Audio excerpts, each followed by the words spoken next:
It's been a while since I did this. Perhaps I should have done it for Mean Gene earlier this year, but what you gonna do? As you've heard, Harley Race, and yes, that was his birth name, has passed away at the age of 76. He was having medical issues in abundance over the last few years, but the biggest blow was that he had lung cancer.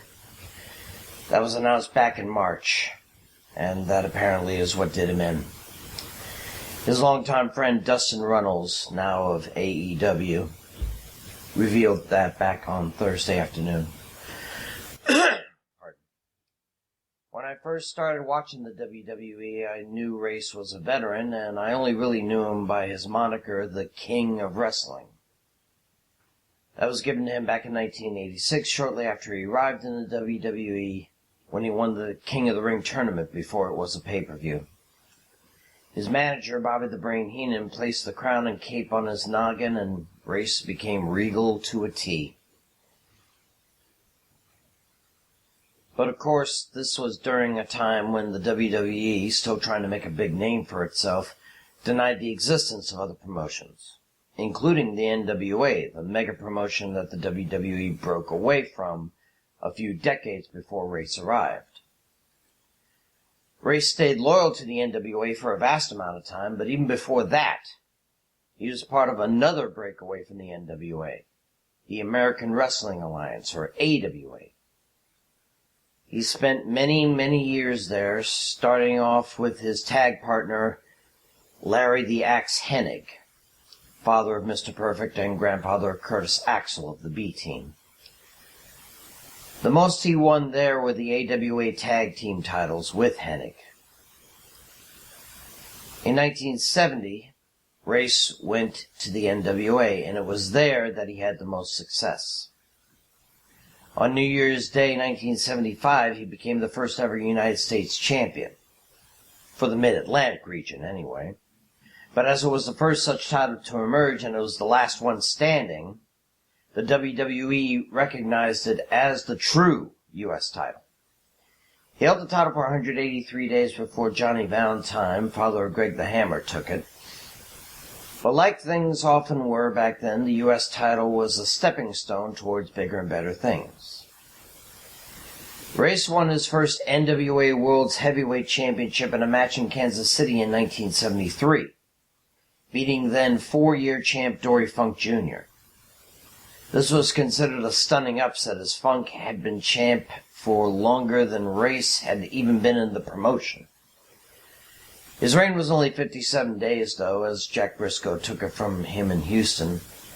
But after his U.S. title run, Race would go on to hold the belt 7 more times, though the last one was not recognized by the NWA, for a total of over 1,800 days, just a shade under 5 years. Only Ric Flair and Lou Thez have held the title for a longer stretch of time in total. But in the WWE, the NWA didn't exist, so when Race came to the WWE in 1986, they couldn't recognize his accomplishments. Or could they? Winning the King of the Ring and crowning him was the WWE's way of saying this guy does have a history, and it's the stuff that kingships are made of.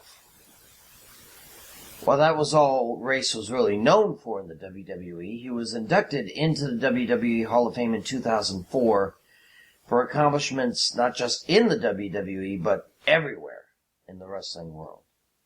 In fact, Harley Race is only one of a half-dozen men to be inducted into 4 different Halls of Fame: WWE, NWA, Wrestling Observer Magazine, and the all-encompassing Professional Wrestling Hall of Fame in Wichita Falls, Texas.